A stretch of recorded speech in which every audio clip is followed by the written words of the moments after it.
JEE mains 2025 జనవరి attempt కోసం prepare అయ్యేటువంటి స్టూడెంట్స్లో చాలామంది స్టూడెంట్స్ నన్ను రెగ్యులర్గా ఒక డౌట్ అడుగుతున్నారు. సార్ నేను జేఈ మెయిన్స్ 2025 జనవరి అటెంప్ట్కి ప్రిపేర్ అవుతున్నాను, ఖచ్చితంగా ఏదేం జరిగినా కూడా ఈసారి ఫస్ట్ అటెంప్ట్లో నేను సీట్ కొట్టాలనుకుంటున్నాను, బట్ నాకు ఒక ఐడియా రావట్లేదు సార్, చాలా కష్టపడి చదువుతున్నాను, బట్ నాకు సేఫ్ స్కోర్ ఎంత, ఎన్ని మార్క్స్ వచ్చినట్టయితే, ఎంత స్కోర్ చేసినట్టయితే నాకు ఖచ్చితంగా ఏదో ఒక ఎన్ఐటీలో లేదంటే ఒక ట్రిపుల్ సీట్ రావడానికి ఛాన్స్ ఉంది, నాకు ఐడియా రావట్లేదు, అండ్ ఎన్ని మార్క్స్ వస్తే ఎంత పర్సెంటేజ్ వస్తుందో తెలియట్లేదు, ఏ సబ్జెక్ట్ నుంచి ఎన్ని మార్క్స్ తెచ్చుకుంటే నాకు 99% వస్తుందో తెలియట్లేదు సార్, నాకు కొంచెం ఇన్ఫర్మేషన్ ఇవ్వండి అని చాలామంది స్టూడెంట్స్ రెగ్యులర్గా అడుగుతున్నారు. సో ఒకవేళ కనుక ఈ డౌట్స్ అన్ని మీకు ఉన్నట్టయితే definitely this video for you my dear students. Everybody వీడియోని సేవ్ చేసుకొని కాన్సన్ట్రేట్గా స్టార్టింగ్ నుంచి ఎండింగ్ వరకు వినండి, మీకు ప్రతిదీ కూడా క్రిస్టల్ క్లియర్గా ఎక్స్ప్లెయిన్ చేస్తానన్న మనకి. డియర్ స్టూడెంట్స్, వీడియోలోకి వెళ్ళబోయే ముందు స్టూడెంట్స్ అందరూ కూడా ఒక పెద్ద నోట్ నాన్న, ఇది చాలా చాలా ఇంపార్టెంట్, ప్రతి ఒక్క స్టూడెంట్స్ ఖచ్చితంగా తెలుసుకోవాలి. ఎందుకంటే సోషల్ మీడియా వేదికగా చాలామంది ఫ్యాకల్టీ కావచ్చు, చాలామంది అనలిస్టులు కావచ్చు, వివిధ రకాలైనటువంటి ఒపీనియన్స్ని వాళ్ళు షేర్ చేసుకుంటారు, ఎస్పెషల్లీ సేఫ్ స్కోర్ రిలేటెడ్, అదేవిధంగా మార్క్స్ వర్సెస్ పర్సెంటేజ్ రిలేటెడ్. కొంతమంది ఏమో 190 మార్క్స్ వస్తే 99% వస్తుందని చెప్తారు, కొంతమంది ఏమో 210 మార్క్స్ వస్తే అప్పుడు 99% వస్తుందని కొంతమంది చెప్తారు, కొంతమంది ఏమో 150 మార్క్స్ వస్తే సరిపోతుంది 99% వస్తుందని చెప్తారు, కొంతమంది ఏమో ఈసారి 200 మార్క్స్ రావాలి అదే సేఫ్ స్కోర్ అని కొంతమంది చెప్తారు, కొంతమంది ఏమో లేదు 150 మార్క్స్ వచ్చినా సేఫ్ స్కోరే ఖచ్చితంగా సేఫ్గా ఉంటారని కొంతమంది చెప్తారు. సో వీళ్ళందరూ చెప్పేది స్టూడెంట్స్ వినడం వల్ల చాలామంది స్టూడెంట్స్ ఏమంటే పరేషన్ అయిపోతారు, ఏది నిజం ఏది అబద్ధం, ఏది నమ్మాలి ఏది ఫాలో అవ్వాలనే ఒక డైనమాలో స్టూడెంట్స్ అందరూ ఉంటారు. సో ఒకవేళ 99% ఆఫ్ ది కేసెస్లో చాలామంది ఇదే డైలమాలో ఉంటారు, నువ్వు కూడా ఒకవేళ అదే స్టేట్లో ఉన్నట్టయితే ఈ వీడియో అనేటువంటి చాలా చాలా ఇంపార్టెంట్ అన్న, స్టార్టింగ్ నుంచి ఎండింగ్ వరకు కాన్సన్ట్రేట్గా వినడం, అప్పుడే నీకు ఒక ఐడియా అనేటువంటిది వస్తుంది, లేదంటే మళ్ళీ అదే డైలమాలోకి వెళ్ళిపోతావు. సో ఈ వీడియోలో నేను ఏం చెప్తానంటే అసలు సేఫ్ స్కోర్ని ఎలా అనలైజ్ చేయాలి, అదేవిధంగా మార్క్స్ వర్సెస్ పర్సెంటేజ్ దేనిపైన డిపెండ్ అయి ఉంటుంది, ఎలా అనలైజ్ చేయాలి, ఇప్పుడు నెక్స్ట్ మనకి 2025కి సంబంధించినటువంటి జనవరి అటెంప్ట్ లోపల మీకు కనుక 99% రావాలంటే ఎన్ని మార్క్స్ వస్తాయి, ఇవన్నిటి గురించి మీకు ఒక క్రిస్టల్ క్లియర్గా మీకు ఐడియా అనేటువంటిది ఇస్తానన్న మనకి, మీకే ఒక ఐడియా వస్తుంది ఎవరు చెప్పింది నమ్మాలి, అసలు ఏంటి కథ అనేది. ఓకేనా, కాన్సన్ట్రేట్గా వినండి, ఇప్పుడు మీకు క్రిస్టల్ క్లియర్గా ఎక్స్ప్లెయిన్ చేస్తాను మనకి. ఫస్ట్ ఆఫ్ ఆల్ మీకు మార్క్స్ వర్సెస్ పర్సెంటైల్ అనేటువంటిది దేనిపైన డిపెండ్ అయి ఉంటుందంటే రెండు విషయాలపైన డిపెండ్ అయి ఉంటుంది మనకి మార్క్స్ వర్సెస్ పర్సెంటైల్ అనేటువంటిది. నంబర్ 1 పేపర్ యొక్క టఫ్నెస్ నాన్న, number 2 very important students present in your shift. ఈ రెండు విషయాలు అనేటువంటివి మీ మార్క్స్ వర్సెస్ పర్సెంటైల్ని డిసైడ్ చేస్తాయి. అర్థం కాలేదా? బేసిక్గా జేఈ మెయిన్స్ అనేటువంటిది ఎలా జరుగుతుంది, షిఫ్ట్ వైజ్గా జరుగుతుంది. ఒకవేళ మీరు రాసేటువంటి షిఫ్ట్ లోపల క్వశ్చన్ పేపర్ అనేటువంటిది ఎలా వచ్చింది, ఈజీగా వచ్చిందా, మోడరేట్గా వచ్చిందా, టఫ్గా వచ్చిందా, అదేవిధంగా మీరు రాసేటువంటి షిఫ్ట్ లోపల ఎక్కువ మంది స్టూడెంట్స్ ఎలాంటి వాళ్ళు ఉన్నారు, టాపర్ స్టూడెంట్స్ ఉన్నారా, లేదంటే నార్మల్ స్టూడెంట్స్ ఉన్నారా, లేదంటే బిలో యావరేజ్ స్టూడెంట్స్ ఉన్నారా, ఎలాంటి స్టూడెంట్స్ ఉన్నారు, ఈ రెండు విషయాలు అనేటువంటివి మార్క్స్ వర్సెస్ పర్సెంటైల్ని డిసైడ్ అనేటువంటి చేస్తాయి. ఎలా డిసైడ్ చేస్తాయి సార్ చెప్తాను పిల్లలు, కాన్సన్ట్రేట్గా వినండి. మీకు ఇక్కడ ఒక టేబుల్ ఇచ్చాను మనకి, ఏంటి పర్సెంటైల్ వర్సెస్ ఏంటి మార్క్స్ వర్సెస్ పర్సెంటైల్, జనవరి అటెంప్ట్కి సంబంధించినటువంటి లాస్ట్ ఇయర్ జనవరి అటెంప్ట్కి సంబంధించినటువంటి మార్క్స్ వర్సెస్ పర్సెంటైల్ డీటెయిల్స్ ఇక్కడ ఇచ్చాను. అదేవిధంగా 2025 ఈ ఇయర్ జరగబోయేటువంటి జనవరి అటెంప్ట్స్ లోపల మీకు ఎన్ని మార్క్స్ వస్తే ఎంత పర్సెంటైల్ వస్తుందని ఎక్స్పెక్ట్ చేసి ఇది కూడా ఇచ్చాను. ఒకసారి మీరు స్క్రీన్ షాట్ తీసుకుంటే ఇప్పుడు మీకు క్లియర్గా ఎక్స్ప్లెయిన్ చేస్తాను, కాన్సన్ట్రేట్గా నోట్ చేసుకోండి పిల్లలు. సో ఒక మిరాకిల్ ఏంటంటే పిల్లలు మీరు పరేషన్ అవుతారు, ఈ మార్క్స్ వర్సెస్ పర్సెంటైల్ క్రైటీరియా చూస్తే మీకు కొంచెం పరేషన్ అవుతుంది. ఎందుకంటే లాస్ట్ ఇయర్ మీరు ఏ ఇయర్ అని చూసుకోండి, ఇప్పుడు లాస్ట్ ఇయర్ ఎగ్జాంపుల్ తీసుకొని చెప్తాను, 151 మార్క్స్ వచ్చిన వాళ్ళకి 99% వచ్చింది, అదేవిధంగా 236 మార్క్స్ వచ్చిన వాళ్ళకి కూడా అదే 99% వచ్చింది. సార్ అట్టాగెట్టా సార్, ఎక్కువ మార్క్స్ వస్తే ఎక్కువ పర్సెంటైల్ రావాలి, మరి ఇక్కడ 151 వచ్చిన వాళ్ళకి 99%, 236 వచ్చిన వాళ్ళకి కూడా 99% ఎలా వచ్చింది, బికాజ్ ఆఫ్ వాట్ మనకి దిస్ 2 రీజన్స్. ఏంటి, పేపర్ యొక్క టఫ్నెస్, అదేవిధంగా స్టూడెంట్స్ ప్రజెంట్ ఇన్ యువర్ వాట్న మనకి షిఫ్ట్. ఈ రెండు మీకు ఎలా ఎఫెక్ట్ అనేటువంటి చేశాయి, ఈ రెండు ఎలా కారణమయ్యాయి, ఇలా డిఫరెంట్ మార్క్స్ వచ్చినా కూడా సేమ్ పర్సెంటైల్ ఎలా వచ్చింది అనేది మీకు ఇప్పుడు క్రిస్టల్ క్లియర్గా ఎక్స్ప్లెయిన్ చేస్తాను. ఇది అర్థమైతే మీకు ఆల్మోస్ట్ అన్ని డౌట్స్ కూడా క్లియర్ అవుతాయి. మనకి ఒక చిన్న ఎగ్జాంపుల్ తీసుకొని మీకు క్లియర్గా ఎక్స్ప్లెయిన్ చేస్తాను మనకి. సో ఫర్ ఎగ్జాంపుల్ ఇక్కడ ఇద్దరు స్టూడెంట్స్ ఉన్నారు, ఒకరు ఎవరంటే రాము, ఇంకొక స్టూడెంట్స్ ఎవరంటే రహీం. సో వీళ్ళిద్దరు జేఈ మెయిన్స్ 2024 జనవరి అటెంప్ట్లో ఎగ్జామ్ రాశారు, ఇద్దరు డిఫరెంట్ షిఫ్ట్లో ఎగ్జామ్ రాశారన్న మనకి. రాముకేమో 151 మార్క్స్ వచ్చాయి, రహీంకి ఎంత వచ్చాయి, ఈయనకి 236 మార్క్స్ అనేటువంటి వచ్చాయి. బట్ ఈ ఇద్దరికి షాకింగ్లా చూసుకున్నట్టయితే ఇద్దరికి కూడా మనకి ఎంత వచ్చింది, 99% వచ్చింది. అప్పుడు రహీం పరేషన్ అయ్యాడు, 236 మార్క్స్ వచ్చినా నాకు 99% వచ్చింది, నా ఫ్రెండ్ రామ్కేమో 151 మార్క్స్ వచ్చినా కూడా 99% వచ్చింది, ఎలాగని ఆలోచించాడు. సో దీనికి ఆన్సర్ ఏంటంటే పిల్లలు, రహీం ఏదైతే షిఫ్ట్లో ఎగ్జామ్ రాశాడో ఆ షిఫ్ట్ లోపల క్వశ్చన్ పేపర్ అనేటువంటిది చాలా ఈజీగా వచ్చింది. అదేవిధంగా రహీం ఈయన కర్మగాలి రహీం ఏదైతే షిఫ్ట్లో ఎగ్జామ్ రాశారో వాళ్ళందరూ కూడా మోస్ట్ ఆఫ్ ది స్టూడెంట్స్ అందరు కూడా టాపర్స్ ఎగ్జామ్ రాశాడు. ఒకవేళ క్వశ్చన్ పేపర్ ఈజీగా వస్తే ఇవాళ మోడరేట్గా చదివేటువంటి స్టూడెంట్స్ కూడా మంచిగానే ఆన్సర్ చేస్తారు. బట్ ఇక్కడ అందరు టాపర్సే ఉన్నారు కాబట్టి మళ్ళీ క్వశ్చన్ పేపర్ ఈజీగా ఉంది కాబట్టి అందరు స్టూడెంట్స్ చాలా అద్భుతంగా మనకి అతను రాసినటువంటి షిఫ్ట్ని చాలా అద్భుతంగా రాశారు జేఈఈ మెయిన్స్ ఎగ్జామ్ని. సో అప్పుడు ఏమవుతుంది, అందరికి కూడా మంచి మార్క్స్ వచ్చాయి, అందరికీ 230+ మార్క్స్ వచ్చాయి అందరికి కూడా. సో అలాంటప్పుడు ఏమైంది, ఎక్కువ మార్క్స్ వస్తే తక్కువ పర్సెంటేజ్ అనేటువంటిది వచ్చింది రహీంకి. ఎందుకు వచ్చింది, బికాస్ షిఫ్ట్ ఈజీగా వచ్చింది, అదేవిధంగా టాపర్స్ ఎక్కువ ఉన్నారు కాబట్టి మనకి ఏంటి అఫ్కోర్స్ కట్ ఆఫ్ అనేటువంటిది ఎక్కువగా వెళ్ళిపోతుంది, బికాస్ అందరికీ ఎక్కువ మార్క్స్ వచ్చాయి కాబట్టి. సో అందుకనే ఎక్కువ మార్క్స్ వచ్చిన రహీంకి ఎంత, అదే 99% అనేటువంటిది వచ్చింది. బట్ రాము రాసినటువంటి షిఫ్ట్ లోపల ఏం జరిగిందంటే పిల్లలు, క్వశ్చన్ పేపర్ అనేటువంటిది చాలా హార్డ్గా వచ్చింది. అదేవిధంగా ఈయన రాసినటువంటి షిఫ్ట్ లోపల అన్ఫార్చునేట్లీ అందరూ కూడా బిగినర్సే ఉన్నారు, లేదంటే మోడరేట్గా చదివేటువంటి స్టూడెంట్సే ఉన్నారు. సో అలాంటప్పుడు ఏమవుతుంది, క్వశ్చన్ పేపర్ టఫ్గా వచ్చింది. క్వశ్చన్ పేపర్ టఫ్గా వస్తే టాపర్కి కొంచెం తడబడతాడు, టాపర్ కూడా కొంచెం ఆఫ్కోర్స్ కొంచెం తడబడతాడు.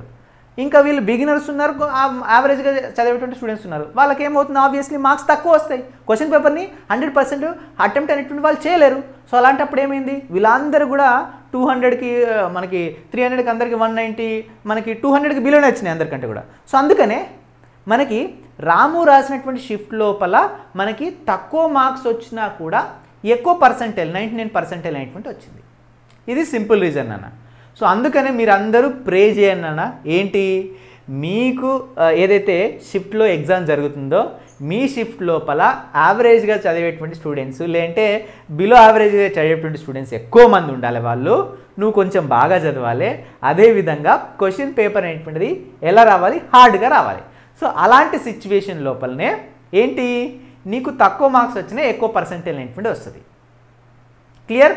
పొరపాటున నువ్వు చదివేటువంటి షిఫ్ట్ లోపల బాగా టాపర్స్ ఉండి క్వశ్చన్ పేపర్ ఎలాగా ఈజీగా వచ్చింది అనుకుందాం, నీకు ఎక్కువ మార్క్స్ వచ్చినా కూడా తక్కువ పర్సెంటేజ్ వస్తుంది.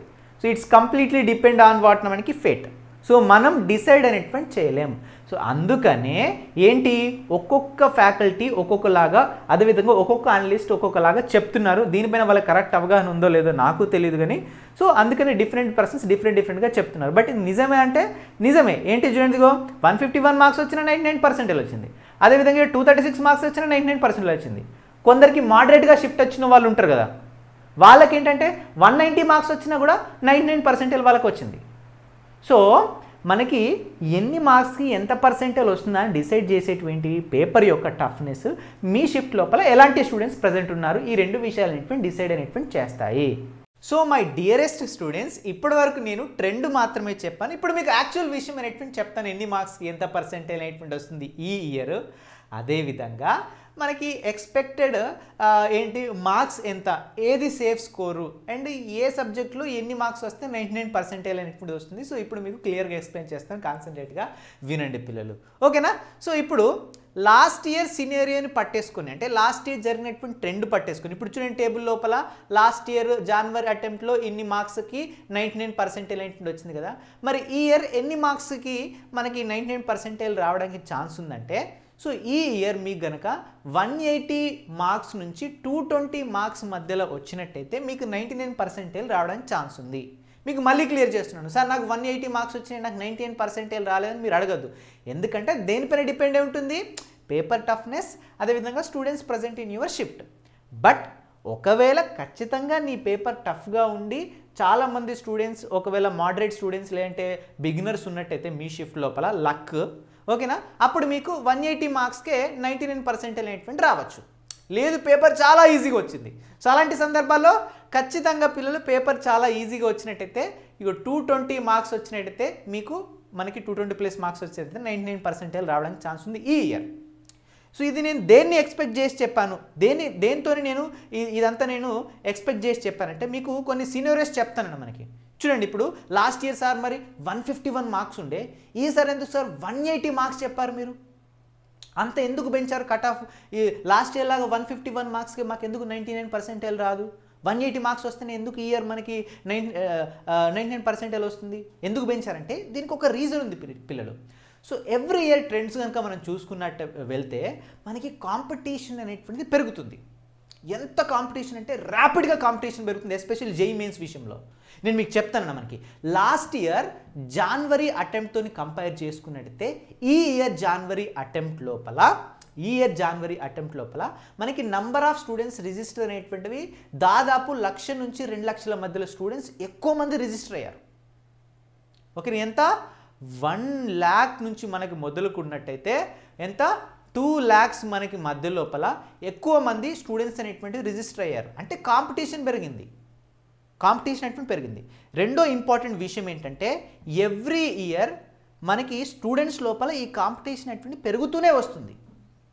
ఎలా అంటే ఒకప్పుడు జేఈ మెయిన్స్ అనేటువంటిది ఓన్లీ డబ్బున్న వాళ్ళకి మాత్రమే అందేటువంటి విద్య, వాళ్ళు రాసేటువంటి ఎగ్జామ్ మాత్రమే.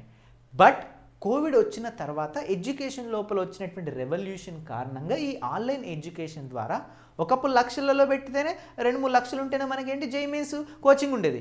బట్ ఇప్పుడు 2,000-3,000 రూపాయలు ఉన్నా కూడా కోచింగ్ వస్తుంది. కాబట్టి ఒకప్పుడు పూర్ స్టూడెంట్స్ అప్లై చేసేవాళ్ళు కాదు, మిడిల్ క్లాస్ స్టూడెంట్స్ అప్లై చేసేవాళ్ళు కాదు. బట్ ఈసారి ఏంటంటే అందరు స్టూడెంట్స్ అప్లై చేస్తున్నారు కాబట్టి, ఓకేనా, అందరు స్టూడెంట్స్ తక్కువ మనకి క్వాలిటీ ఆఫ్ ఎడ్యుకేషన్ పొందుతున్నారు కాబట్టి కాంపిటీషన్ అనేటువంటిది ర్యాపిడ్గా పెరుగుతుంది. సో కాంపిటీషన్ అంతలా పెరగడం వల్ల కట్ ఆఫ్ అనేటువంటిది ఆబ్వియస్లీ పెరుగుతుంది మనకి. సో అందుకనే ఈ ఇయర్ మై ఎక్స్పెక్టేషన్ 180 నుంచి మొదలుకుంటే 220+ మార్క్స్ కనుక మీకు వచ్చినట్టయితే 99% రావడానికి ఛాన్స్ ఉంది. క్వశ్చన్ పేపర్ టఫ్గా వచ్చినప్పటికీ కూడా టాపర్స్ ఎక్కువ మంది ఉంటారు కాబట్టి ఖచ్చితంగా అట్లీస్ట్ మీరు 180+ మార్క్స్ మీరు స్కోర్ చేస్తేనే మీకు 99% అనేటువంటి వస్తుంది. 99% అనేటువంటి వచ్చినట్టయితే టాప్ NIT అదేవిధంగా టాప్ IIIT లోపల మీరు టాప్ బ్రాంచ్లో సీట్ అనేటువంటి తెచ్చుకోవచ్చు క్వశ్చన్ పేపర్ టఫ్గా వస్తే. ఒకవేళ క్వశ్చన్ పేపర్ ఈజీగా వస్తే ఖచ్చితంగా ఏంటి మనకి 220+ మార్క్స్ వస్తేనే 99% వస్తుంది. అదేవిధంగా మీరు కోరుకునేటువంటి NITలో లేదంటే IIITలో రావచ్చు. మోడరేట్గా వస్తే మీరు ఈ మధ్యలో ఒక రేంజ్లో మీరు ఒక 190+ మార్క్స్ మీరు పెట్టేసుకోండి ఒకవేళ ఏంటి మోడరేట్గా వస్తే. సో మీకైతే అర్థమైంది కదా ఏంటి అనేటువంటిది.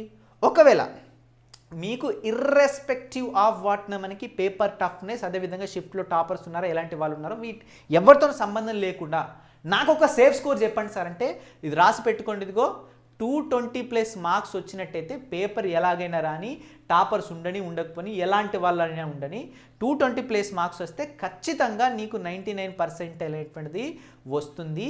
నీకు నచ్చినటువంటి NIT లోపల నీకు నచ్చినటువంటి వాటిని మనకి IIIT లోపల టాప్ IIIT లోపల మంచి బ్రాంచ్ లోపల టాప్ బ్రాంచ్ లోపల సీట్ అనేటువంటి తెచ్చుకోవచ్చు. క్లియర్ కదా?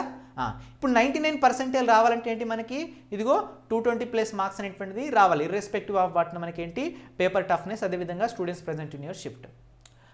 ఇప్పుడు ఈ 220+ మార్క్స్ రావాలంటే మీకు ఖచ్చితంగా ఏ సబ్జెక్ట్స్ నుంచి ఎన్ని మార్క్స్ గెయిన్ చేసుకోవాలంటే 220+ మార్క్స్ వస్తే ఎంత 99% వస్తుంది కదా. సో ఇప్పుడు ఈ 99% రావాలంటే మీకు ఫిజిక్స్ లోపల మినిమం మీకు 80 మార్క్స్ అనేటువంటివి రావాలి. అదేవిధంగా కెమిస్ట్రీ లోపల మినిమం 70+ మార్క్స్ అనేటువంటి రావాలి.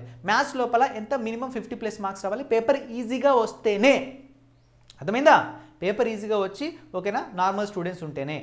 బట్ ఒకవేళ మీకు కనుక పేపర్ టఫ్గా వస్తే యూ కెన్ డిక్రీజ్. ఫిజిక్స్లో మీకు కొంచెం తక్కువ మార్క్స్ వచ్చినా, కెమిస్ట్రీలో కొంచెం తక్కువ మార్క్స్ వచ్చినా, మ్యాథ్స్లో కొంచెం తక్కువ మార్క్స్ వచ్చినా కూడా మీకు ఏంటిది 99% రావడానికి ఛాన్స్ ఉంది.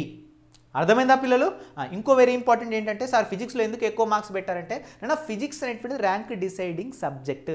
మీకు ఫిజిక్స్ బాగా మీకు మంచిగా స్కోర్ చేసినట్టయితే మీ ర్యాంక్ అనేటువంటి డిసైడ్ అవుతుంది.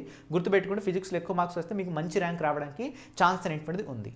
సార్ మాకి పేపర్ అనేటువంటిది ఒకవేళ టఫ్ వచ్చింది అనుకుందాం, ఓకేనా, పేపర్ టఫ్ వచ్చింది, అలాంటి సందర్భాలలో ఓకేనా, అలాంటి సందర్భాల్లో మాకు ఎన్ని మార్క్స్ వస్తే సేఫ్గా ఉండొచ్చు అంటే మీకు 180+ మార్క్స్ వచ్చినట్టయితే పేపర్ ఇక్కడ మోడరేట్ అని రాసాను ఏంటి మనకి టఫ్ లేదంటే హార్డ్. పేపర్ హార్డ్గా వచ్చినట్టయితే మీకు 180 మార్క్స్ వచ్చినా కూడా మీకు 99% అనేటువంటి రావడానికి ఛాన్స్ ఉంది. ఓకేనా, ఎంత మీకు పేపర్ అనేటువంటి వాటి మనకి హార్డ్గా వచ్చినట్టయితే ఎంత 99% రావాలంటే ఓకేనా 180+ మార్క్స్ వస్తే సరిపోతుంది. క్లియర్ కదా? ఇక్కడ వరకు మీ అందరికి అర్థమైందా పిల్లలు? So that's all about what మనకి ఏంటి టుడేస్ టాపిక్ పిల్లలు నోట్ చేసుకుంటే. అండ్ ఇంకా వెరీ ఇంపార్టెంట్ చూడండి, ఇంకొక లాస్ట్ 2 వెరీ ఇంపార్టెంట్ పాయింట్స్ చెప్తాను. ఇదిగో 98%, 99%, 96, 95 ఈ పర్సెంటైల్ రావాలంటే ఎన్ని మార్క్స్ రావాలో ఈ ఇయర్ మీకు ఎక్స్పెక్టెడ్గా నేను ఇక్కడ మీకు మార్క్స్ అనేటువంటి ఇచ్చాను, ఇవి నోట్ చేసుకోండి. 95% పర్సెంటైల్ వరకు వస్తేనన్నా మనకి మీరు ఈవెన్ మీరు ఓసీ క్యాస్ట్ అయినా కూడా ఓకేనా, రిజర్వేషన్ లేకపోయినా కూడా మనకి ఎన్ఐటీస్ లోపల అట్లీస్ట్ ఏదో ఒక ఎన్ఐటీ ఏదో ఒక ట్రిపుల్ లోపల నచ్చిన బ్రాంచ్, టాప్ బ్రాంచ్ కాకపోయినా ఏదో ఒక బ్రాంచ్లో అయితే ఖచ్చితంగా ఎన్ఐటీలో అయితే సీట్ అనేటువంటి కొట్టచ్చు 95% వరకు వస్తే. ఇంకా తక్కువ రిజర్వేషన్ తక్కువ ఉన్న వాళ్ళకి ఆల్వేస్ కొంచెం అడ్వాంటేజ్ అనేటువంటిది ఉంటుంది. మీకు ఫర్ ఎగ్జాంపుల్ ఒక ఓసీ క్యాండిడేట్కి 98%కి ఎన్ఐటి వరంగల్ వస్తే ఒక ఎస్సీ ఎస్టీ స్టూడెంట్కి ఓకేనా మేబీ 94-95%లో కూడా ఎన్ఐటిలో రావచ్చు, ఎన్ఐటి వరంగల్లో రావచ్చు. ఓకేనా? So that's all about today's video everybody. So thank you so much and all the very best. ఇంకేమైనా టాపిక్స్ పైన వీడియోస్ కావాలంటే కింద కామెంట్ బాక్స్లో పెట్టండి పిల్లలు. All the very best and bye.